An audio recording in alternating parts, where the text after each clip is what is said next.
book of Deuteronomy, chapter 34, verse 6, holds the greatest architectural contradiction of all antiquity. A millennia-old document that provides the exact geographic coordinates of a burial, a valley in the land of Moab, facing Beth Peor, only to, in the very same breath, seal the door with a disturbing phrase, "No human being knows of his tomb to this day." The official history hands over the map and simultaneously burns the X, marking the treasure. We are not talking about an anonymous Bedouin lost in the sands of time.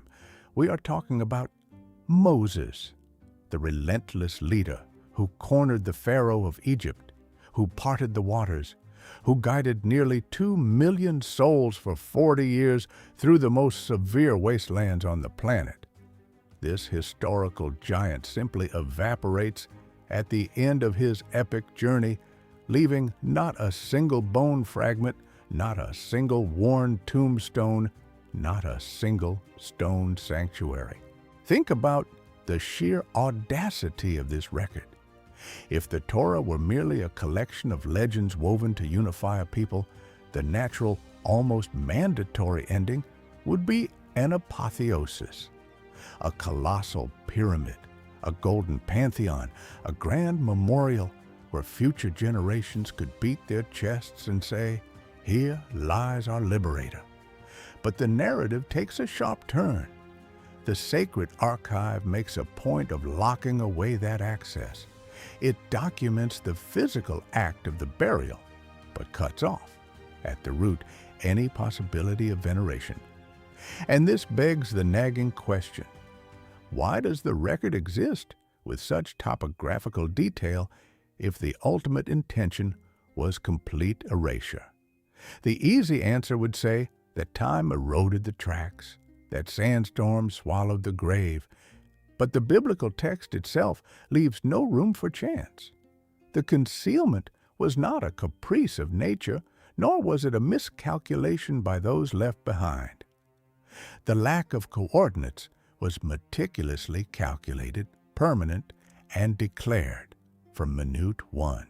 Who, in the end, signed off on this final report? Who had the guts to write the obituary of the man who penned the very scrolls of the law with his own hands? Here we have a scribe who stood at the edge of the abyss, who witnessed the harsh transition of power, but who was forced to swallow the secret of the century whole. He reports the location with the surgical precision of someone who felt the heat of that Moabite valley on their skin. He points to Mount Nebo, describes the breathtaking panoramic view. Everything is right there, alive, pulsing. And then, the abrupt cut. The text takes us by the hand right to the edge of the cliff and decrees access ends here. This gap, embedded in the middle of the manuscripts, has traversed 3,400 years, mocking relic hunters, renowned archaeologists, and scholars. It is an archive that, by pure human logic, should never exist, a certificate of invisibility that screams much louder than any marble sarcophagus. It is as if the very land of Moab had received an express order to swallow the materiality of Moses, leaving standing solely and exclusively the non-negotiable weight of his message. The official account of the Scriptures doesn't hide its hand. On the contrary, it puts us in the front row to witness the final moments of the greatest leader Israel ever had. The book of Deuteronomy, in its 34th chapter, paints a scene of brutal melancholy and, at the same time, unparalleled grandeur. Moses, at a towering 120 years of age, without having lost an ounce of physical vigor or the spark in his eyes, leaves the dusty plains of Moab for his final climb. He ascends toward Mount Nebo, heading straight for the summit of Pisgah, which sits exactly opposite Jericho. Imagine the weight of this image for those standing below. An elderly man, the father of an entire nation, climbing that arid mountain completely alone for a definitive reckoning. And there, at the top of their known world, the Creator himself pulls back the curtain of the horizon and shows him, in a sweeping panorama, the entire promised land. The description the sacred text delivers is a true topographical map narrated out in the open. The Lord makes a point of showing him every inch of that inheritance, from Gilead stretching all the way to Dan, covering the whole territory of Naphtali, the lands of Ephraim and Manasseh, reaching across the vast expanse of Judah until it hits the waters of the western sea. The vision sweeps down through the Negev and runs majestically across the plain of the Valley of Jericho, famously known as the City of Palm Trees, going as far as the distant region of Zoar. Moses saw with his own eyes the finish line of that grueling journey that began 40 years earlier under the whip of the Pharaoh, and it was right there that the divine voice echoed with piercing clarity. This is the land I promised on oath to Abraham, Isaac, and Jacob when I said, I will give it to your descendants. I have let you see it with your eyes, but you will not cross over into it. It is a true punch to the gut for our human logic. 40 years eating dust, facing rebellions, and witnessing miracles under a blistering sun, only for the door to simply slam shut in the final meter of the finish line. Verse 5 seals the fate of the great patriarch with a documentary coldness that gives you chills. And Moses, the servant of the Lord, died there in Moab, as the Lord had said. And it is exactly here that our mystery leaps from the spiritual plane and steps with both feet into the realm of investigation. The text doesn't say he came down the mountain supported by others to die in peace in his tent. It doesn't say the young Joshua was there to hold his hand. He dies on the heights, completely alone. But pay very close attention to what happens in the very next instant, because verse 6 completely blows the mind of any seasoned archaeologist. The record categorically states that the Lord buried him in a valley. Look at the exact coordinates. A valley in the land of Moab, positioned opposite Beth Peor. We have the starting mountain, which is Nebo. We have the geological depression, which is the valley in Moab, and we have the reference point, the region of Beth Peor. This is an extremely confined search area. We are not hunting for a needle in an intergalactic haystack. We are looking for a grave inside a geographically well-mapped backyard. Yet, in that very same line, the chronicler throws a bucket of cold water on any expedition that might try its luck in the future. He writes with a frightening precision, "But to this day, no one knows where his grave is." The official account makes no attempt to disguise that there was indeed a real and physical burial. There was a body returned to the dust. The document attests that the location was purposefully shielded from the eyes of any human being. It gives us this detailed map only to prove that the concealment was intentional and not a mere erasure caused by the sandstorms of time. That patch of dirt in Moab swallowed the highest authority of the Old Testament and threw away the key forever. Before we shift gears into the disturbing evidence that simply refuses to fit into this puzzle, I want to extend an invitation to you. If this kind of deep, critical, and no-nonsense biblical study makes sense to you, don't forget to leave a like on this video, subscribe to our channel to follow our upcoming investigations, and tell me in the comments down below. From which city are you watching us right now? I really want to know how far our research is reaching. If we squeeze the subtext of Deuteronomy chapter 34, our investigation hits a solid brick wall. The text carries 3 absurd anomalies, 3 massive thorns in the side that no Israelite scribe has been able to easily explain to this day. We are facing a scenario where the evidence simply refuses to fit into the biblical mold. And between us, when the sacred text breaks its own narrative rule in such a blatant way, it is best to sound the alarm, because there is a heavy message hiding behind it. The first anomaly usually short-circuits the brains of those who study ancient manuscripts. Think about it. The chapter recounts the death of Moses using the third person. But there is a crucial detail here. The entire Jewish tradition, from its very origins, attributes the authorship of the first 5 books of the Torah directly to Moses himself. How is it humanly possible for a guy to draft his own death certificate, describe the landscape he saw before taking his last breath, and document his own burial? The answer is raw and direct. It is impossible. This proves, plain and simple, that someone else had to grab the quill and the inkwell to close the account of the greatest Hebrew leader. Whether it was Joshua or a priest of the era, the fact is this chronicler finished the book by recording the event, but left the safe locked tightly without revealing the exact location. He didn't omit it out of forgetfulness. He was following orders not to leave any final coordinates. This pushes us straight into the second break in the pattern, which is even more jaw-dropping. Verse 6 states, without stuttering, that it was the Lord himself who buried Moses. Let's measure the true weight of that information.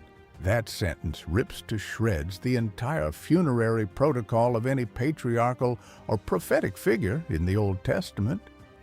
When Abraham passed away, his sons cared for his body with utmost reverence.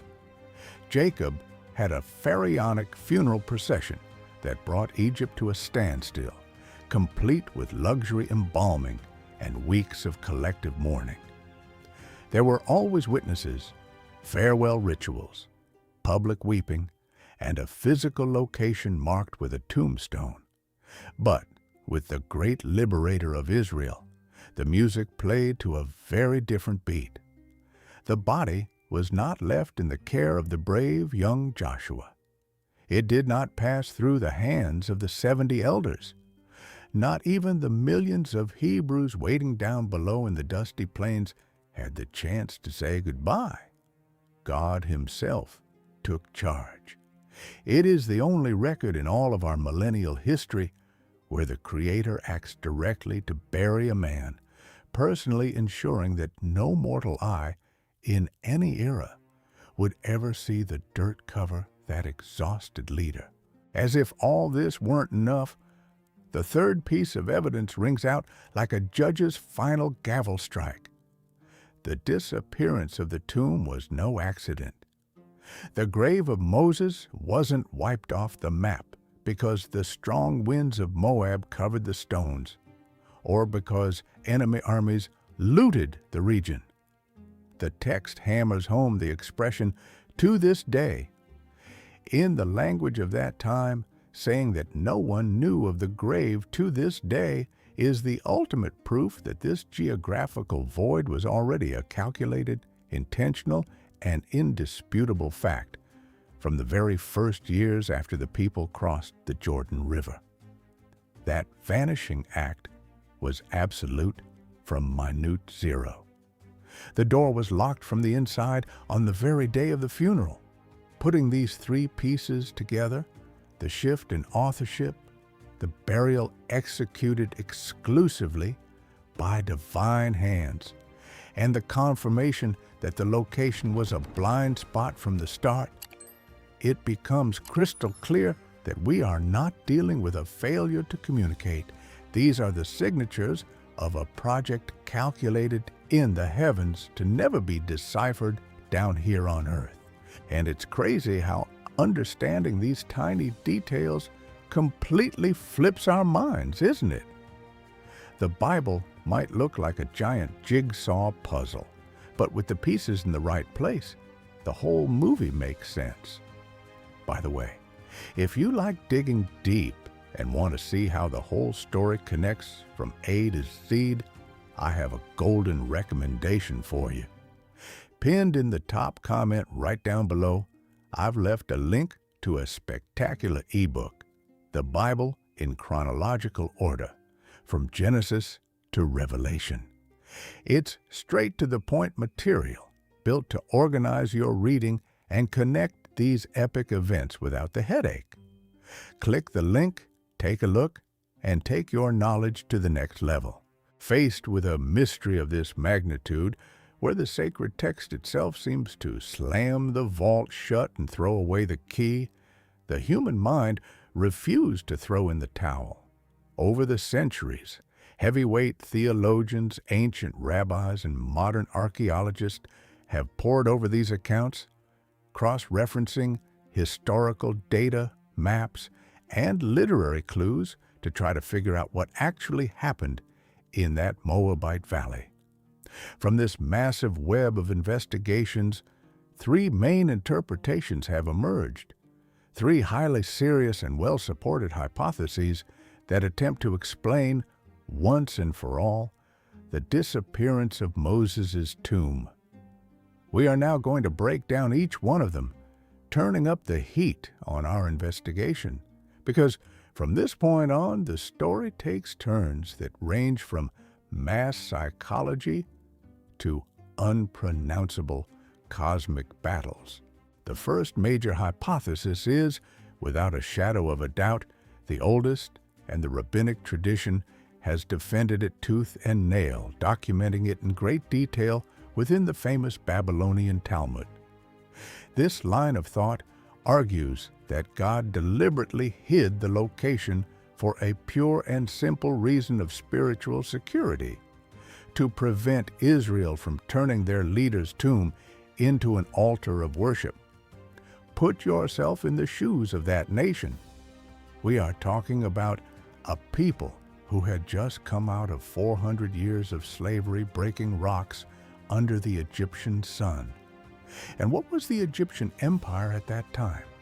It was the empire of death, the land of pharaonic pyramids, a place where kings were mummified and elevated to the status of untouchable gods. The hard drive of that people was completely saturated with the culture of idolatry and the cult of the dead. If they had been given free access to the body of the man who split the sea in two and brought manna down from the sky, it wouldn't have taken a week for them to start praying to the bones of Moses, entirely forgetting the invisible God who sent him. That multitude had to learn the hard way that prophets are merely messengers. They are not gods, and that no miraculous relic can replace true obedience to the Torah. Erasing the trail to the grave was the divine vaccine against an idolatry that surely would have destroyed the nation before they ever set foot in the promised land. But there are those who prefer to look for answers by digging into the earth, analyzing the limestone and the rocks, and that is where the second hypothesis comes in, very solidly constructed by seasoned archaeologists like Dr. Bryant Wood. For this more scientific camp, the account in the book of Deuteronomy is not poetry. It describes a very real tactile topography. The theory proposes that the burial took place in one of the many natural caves that dot Mount Nebo and the deep valleys of Moab. According to these researchers, shortly after the body was deposited, that cave was permanently sealed. This could have happened due to a natural collapse, perhaps a massive earthquake that buried the entrance, or through a fully planned human intervention. This explanation wins a lot of points, because it resolves one of the biggest headaches of our investigation.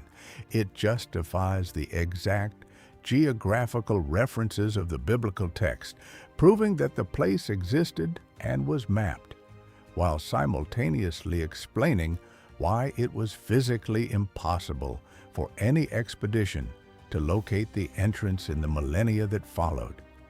Long story short, the map was spot on, but the doorway became a wall of solid stone. The third interpretation, however, rips us from the dusty floors of the excavation sites and throws us into the middle of a clash that defies our very dimension. This perspective gains massive traction in incredibly ancient and respected texts, such as the apocryphal work known as the Assumption of Moses, and find a spine-chilling echo within the New Testament itself.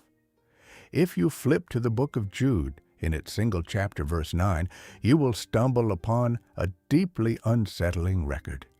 The archangel Michael fiercely disputing with Satan over the body of Moses. This detail shines an entirely new light on the mystery, strongly suggesting that the physical burial, recorded beneath the Moabite soil, may have been nothing more than a temporary measure. The central idea here is that the body of the great prophet was removed from the earth, rescued from the grips of decay immediately after his death. The tomb, therefore, would remain untraceable for the simple reason that there are no longer any remains left to be found. The earth was not granted permission to hold onto the bones of the man who spoke with the eternal face-to-face. We have now reached the heart of our investigation, the climax of this centuries-old mystery. Of all the cards on the table, the theory that ties up the loose ends and carries the most weight in the Scriptures is singular. God's concealment of the tomb was a strict national security project. The goal was to shield that people against a fatal trap, stopping Israel from making the body of Moses the greatest object of idolatry in antiquity.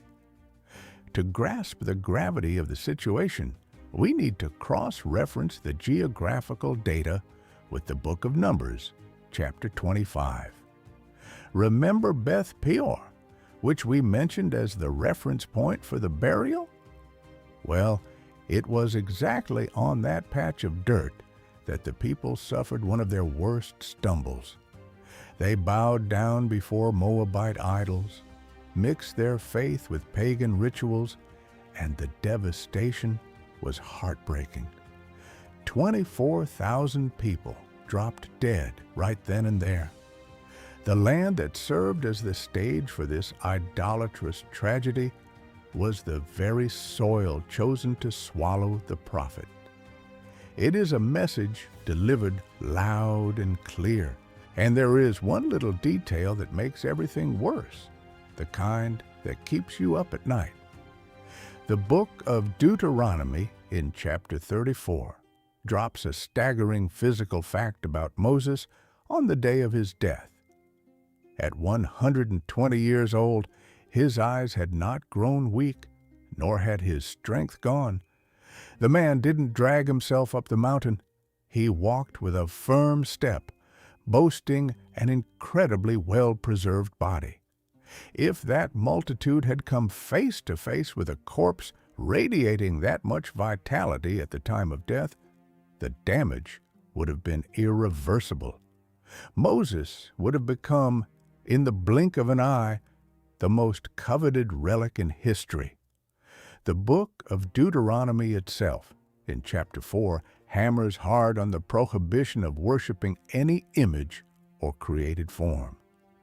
The Eternal knew perfectly well that the human mind is an absolute factory for making idols. Leaving the body of a leader with that much magnetism at the disposal of a nation desperate to touch the sacred would have been to transform the liberator into a golden calf of flesh and bone. The proof that this divine vaccine was an absolute survival emergency shows up just around the corner. The book of Judges, in chapter 2, reveals a hard pill to swallow. Just one generation after the death of Joshua, a generation grew up who did not know the Lord, nor did they remember the colossal works he had done in Egypt. Human memory evaporates quickly. Think about it. If future generations had a towering mausoleum shining at the top of Mount Nebo, the spiritual freefall would have been rapid. The mere presence of a physical tomb would have accelerated the shift from a living faith to a simple cult of the dead. The people would have quickly stopped looking up to the heavens and started organizing pilgrimages to hand-deliver their requests to the prophet's bones. That is why the concealment of that land is no tragedy for archaeology. It is the great salvation of the covenant. It didn't just protect the remains of an elderly man, it protected the very backbone of that faith. The pact demanded a direct line to the source, without shortcuts, without stone intermediaries, and without tourist trips. By wiping his footprints away forever, God ensured that a sickly obsession with the messenger would never end up murdering his message. If you think humanity simply crossed its arms and swallowed this geographical defeat over the millennia, you are dead wrong. Human beings have an unquenchable thirst for unlocking whatever is kept under lock and key. And, truth be told, this specific mystery has drawn the most brilliant minds and the most stubborn explorers in all of history. But what they found in their excavations, or rather the absolute lack of what they were looking for, leaves any modern scientist speechless. What remains locked away tightly in the vast expanses of Moab is not just a stone chamber. It is a vault armored against the ravages of time, human curiosity, and cutting-edge technology. Let's rewind the tape back to the 1st century of our era. The Jewish sect of the Essenes, that enigmatic group who lived in the caves of Qumran and wonderfully preserved the Dead Sea Scrolls, was already racking their brains over this disappearance. In their most apocalyptic documents, they recorded in black and white that the tomb of Moses remained hidden beneath an impenetrable divine veil.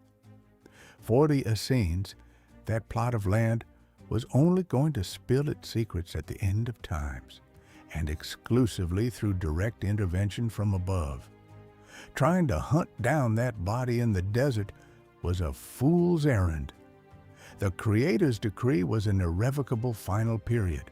Taking a leap through time to the 4th century, we run into the Christian historian Eusebius of Caesarea. He noted in his records that flocks of pilgrims were already undertaking punishing journeys just to set foot on Mount Nebo, which had solidified as the traditional site of the leader's death. People climbed to the heights trying to feel the spiritual weight of that farewell, except even with a heavy foot traffic of travelers overturning every stone, no tomb ever showed its face. The mountain became a grand living memorial, but a memorial built to celebrate an absence that practically gave you the chills. And if you think the science of shovels and pickaxes sorted this out, the disappointment hits hard. In the year 1933, a heavyweight expedition led by the Franciscan father Sylvester Saller set up camp on Mount Nebo. The team swept the ground with an academic rigor to be envied. They brought fantastic things to light. They unearthed a 4th century Byzantine church and mosaics that proved the ancient veneration of the site. But when push came to shove, when the compass pointed toward the whereabouts of Moses, they hit a brick wall, not a piece of a funerary wall, not a splinter of ancient bone, not a worn-out inscription, nothing. The earth simply refused to yield. But the real bucket of ice water on our modern arrogance dropped in the year 2015. A multidisciplinary team of Israeli and Jordanian archaeologists decided to bring out the heavy artillery. They hauled in ultra-high-resolution geophysical surveying equipment. We are talking about radars that X-ray the ground without having to lift a single grain of dirt. These guys surgically scanned a 3-kilometer radius around Nebo, zeroing in especially on the region of Beth Peor, mentioned right there in the book of Deuteronomy. And the result of this multi-million-dollar operation? The monitors did beep and detect hidden graves. But it turns out all the anomalies corresponded to cemeteries from the Roman and Byzantine periods, cultures from much later on. Not a single signal pinged, not half a structure that matched the 13th century BC, the historically estimated era of Moses' departure. What remains out of reach to this very day is not a hole in the ground. It is the coordinate information itself. It is as if the system of that soil had been programmed to delete any physical trace of that burial, guarding the secret to absolute perfection. We have reached the end of our journey, but the mystery doesn't end in the sands of Moab. The truth is, the absence of that tomb opens a massive door for a reflection that truly twists our minds. If God Himself deliberately hid the grave of Moses precisely to prevent the people from turning the liberator into an altar of worship, a heavy question hangs in the air. What else in the Scriptures was purposefully left without physical coordinates to preserve a faith focused on the unseen rather than on what can be touched? If we pull up the historical rap sheet of the Bible, you will realize that the disappearance of the prophet's body is not a geographical accident. It is an extremely sharp scriptural pattern. Think, for example, of the Ark of the Covenant. The most sacred object in the entire Old Testament literally vanished into thin air without leaving a single receipt of destruction or capture. You can scour the books of Kings or Chronicles from cover to cover, and you will not find a single verse documenting the whereabouts of that golden box after the dramatic fall of Jerusalem in the year 586 BC. It dropped off the radar with surgical precision. And what about the ineffable name of God? The sacred Tetragrammaton lost its exact pronunciation to the relentless winds of time. The ancient high priests, the only ones permitted to vocalize that word once a year in the dead silence of the Holy of Holies, died without passing the correct phonetics down to future generations. The original sound went silent. And the famous manna? That food from the skies that sustained millions of Israelites for exactly 40 years in the dryness of the desert stopped falling the very day they crossed the waters of the Jordan River.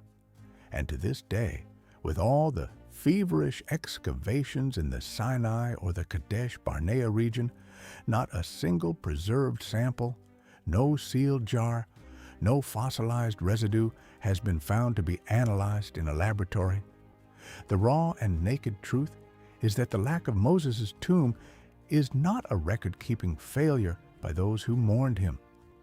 It is the ultimate proof that what sustains our spiritual walk does not fit into GPS coordinates, in a cold museum display case, or on a tourist trip to worship old relics. That blank space in history teaches us, in the harshest and most poetic way imaginable, that the divine system was designed to ruthlessly cut away our habit of idolizing the messenger.